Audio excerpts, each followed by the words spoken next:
I'm assuming this is live. Right.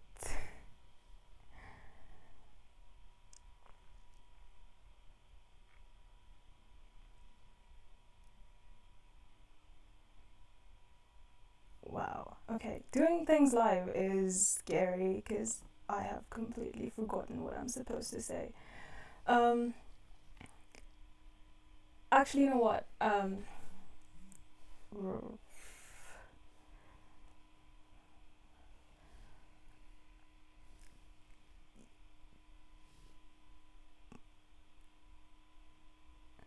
there's, I think it was just yesterday. So, a friend of a friend was having trouble with like admissions in further education, and the person was having trouble to prove their British citizenship, or like the British nationality, which is like a fairly common issue when you have moved around continents all your life, and like I totally get that. But yeah, of course, it was eventually sorted, and he was accepted as a British national. But it was yesterday. Him and the friend was we were having a chat, and they mentioned that the uttermost feeling of pleasure, or like the liberty to make tea while doing or while taking the exams from home due to the lockdown, was the best thing ever, or like the best outcome ever, to be able to make tea. And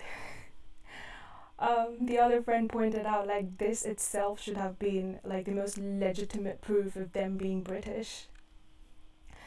Um, well, we all agreed and immediately started laughing. Uh, but the point is, later in the night, I started thinking, why though? Because as someone who's been brought up in like an Indian household where every ceremony or a function or gathering demands continuous and surplus flow of tea on an hourly basis, with every new guest stepping into the room, it's like a designated omen for the tea time for everybody in the room. And not even that, it's like in even in a monotonous daily life without any auspicious event occurring, like there exists the morning tea with like two Marie biscuits, or tea while working, or like the evening tea after every tiring day of work, or just the delicious tea from the roadside vendors, or on the way or to or from work, or like during cigarette breaks. Because let's be honest, these are not just electric kettle boiled tea with dipped tea bags.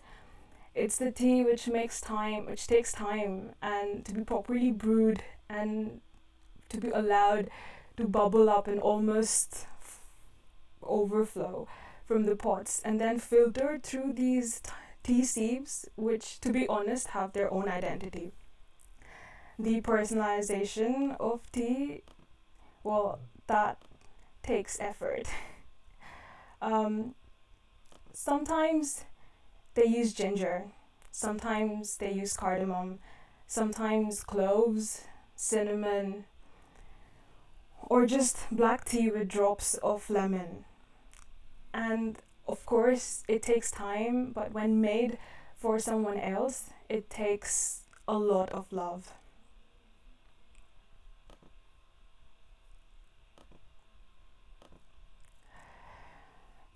But not even that. Has anyone even tried bubble tea? Like, London introduced me to the concept from a different country altogether, and I cannot stop myself from going back to it again and again. I probably think about bubble tea more than any normal person does, but then, to be exact, reference of what is normal is debatable. The point being, why is sipping tea just a British thing then? It's Some stereotypes can be endearing, wouldn't you say? In the way filter coffee immediately brings to mind mustachioed dhoti clad men sipping copious amount of this milky sugary concoction out of stainless steel glasses. Tumblers as the old worlders prefer it to be called. Stereotypes best let us be contextualized, identified as the national milieu. Never mind that it leads to caricature and cliche. When you grow up with these cliches, you stock up on nostalgia to look back upon. But also to keep in mind that when you cross boundaries, these cliches tend to change. For example, take filter coffee.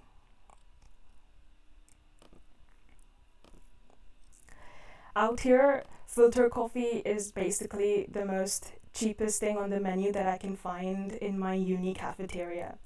It definitely lacks personality, unlike an espresso or a mocha, but it is very simple and straightforward. And to be fair, it is the best thing to order for the price, and it gives me enough personality.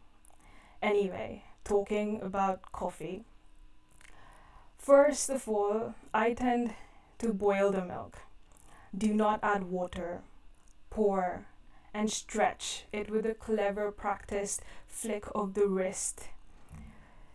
And from the vessel to a tall steel glass and back and forth until it is frothy. I do not add sugar to my coffee. Add the decoction from coffee powder from a particular shop in town. 70% coffee and 30% chicory to taste. Never bring to boil after adding the decoction.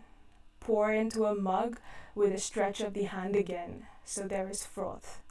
This prevents a layer of yellow cream from working itself into a formation on top, so the coffee stays hot longer. Well, this is how my mother used to brew coffee. And her coffee was rather famous in like family circles, so I suppose she's right.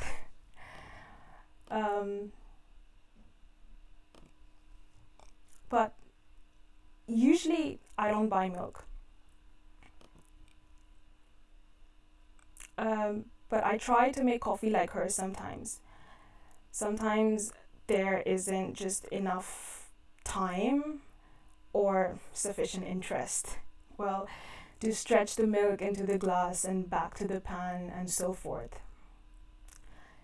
These days, I tend to just have black coffee, only slightly watered down for propriety's sake, without a grain of sugar that cuts it for me.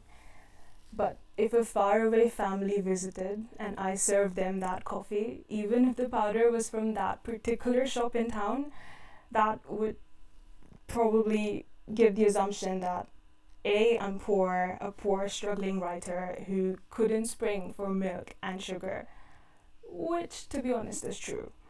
But what would they know that black coffee is the artist's drink of choice? At least for those times when harder liquids are not on the table. I guess some stereotypes, some, come from some amount of truth.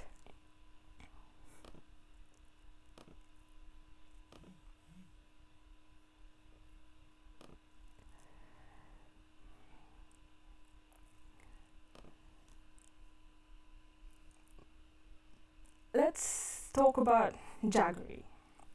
If you've ever visited the tea labourers back home in our tiny, obscure town where the local train might not decide to stop at the station, the labourers' wives would serve us lal cha, black tea, with shreds of jaggery that my mother insisted I drink quietly, even if I wasn't used to the unusual taste.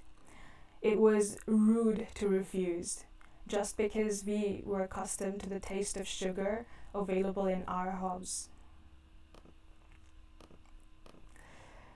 To recreate traditional cuisine for themed parties in homes with well-traveled friends, we place jaggery before them with the veneer reserved for the exotic voyeur tourism that is always in fashion. But in homes of writers, it is still a sign of unaffordability. Jaggery reminds me of home. How once there is time when, like, there is one time when I used to look at the tiny holes through the wooden window right beside our kitchen shelves, which were laden with jars of jaggery. My ma used to tell me used to tell me that these were the sweetest things in life, and I knew she was right because grandma told me that ants crawl over the sweetest things or like the sweetest food in the kitchen, and I could see them in lines, like straight and dense lines, crawling all over the walls and towards the shelves and eventually into the jaggery jars. I used to sit there in the kitchen floor staring at how they form long processions on the wall, but from like opposite ends and cross over paths. Maybe a kind word or like a warm hug on their way while carrying grains of jaggery with them. A frail old housekeeper at that time was amused at my vigilance and remarked, "The partition wasn't like that. Wished people moved with such grace." Before taking the jute broom out and sweeping over the wall and making the ants scatter in mayhem, and all that was left were the millions of tiny grains of jaggery crumbled on the floor.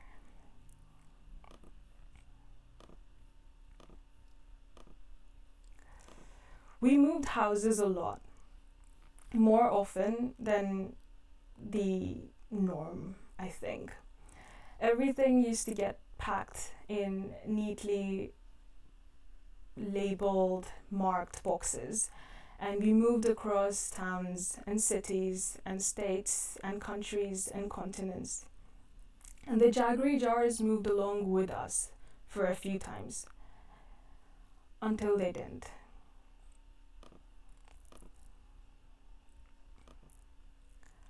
The ants didn't want to move. They were forced to leave.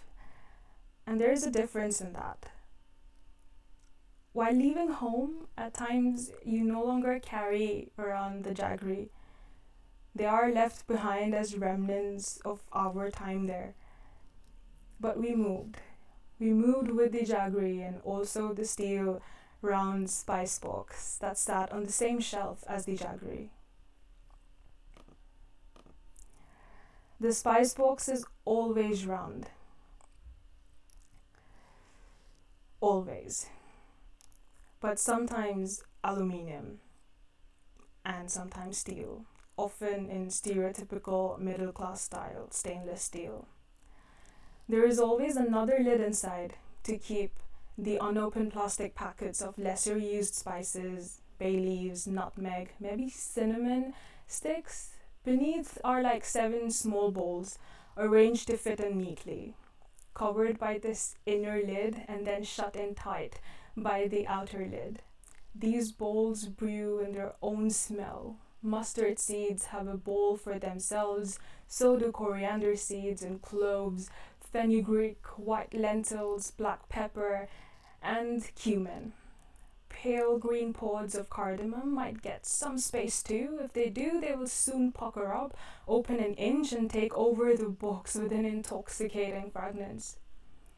The smell of those red strands of saffron and asafoetida hing are somehow an upper class version of spices.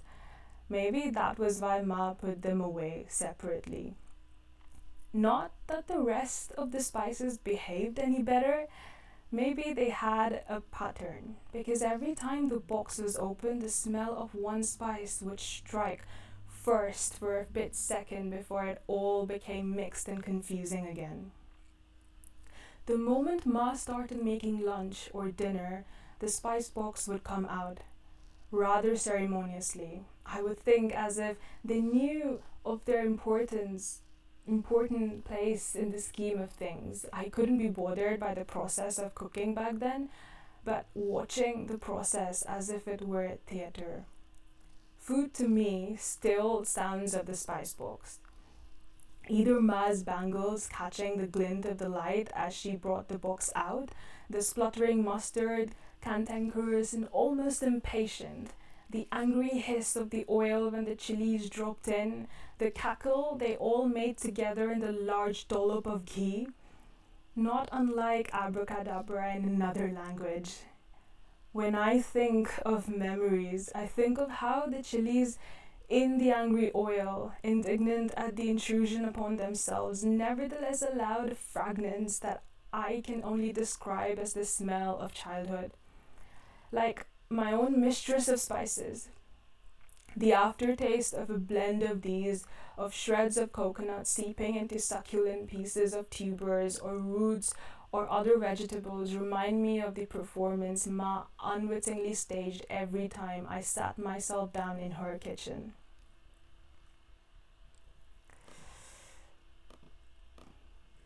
As children, with morsels of curd rice, which is basically comfort food, survival food, you're taught to meander your way around the plate, starting here, moving across, cutting through diagonally, and ending there with a coin in your hand and a pun in your mouth. The accident of birth into religion that looks at your lineage and thirsts upon a caste and a subcaste also determines what you eat and how you eat. More so at community functions like weddings, there are strict rules to be followed. So, at weddings and functions, I waited patiently till all the vegetables and chutneys and the payesh, etc., filled all the edges of my plate. The dishes had to be served in a very particular order. If a particular curry came out behind a sweet dish in the middle of a meal, a mix up there would be a great failure on the part of the host. The texture and the feel of each curry, whether the popper was crisp enough, these merits divided the traditions in authentic or like the success from the modern fusion failure of the meal. Sitting beside my mother on small raised wooden tools or like platforms laid out in neat rows, my own little leaf before me, I learned to navigate my way around negotiating the portions and the servings. And I learned what to divide what into how big or small a helping to be able to all mellow down and fit into my mouth.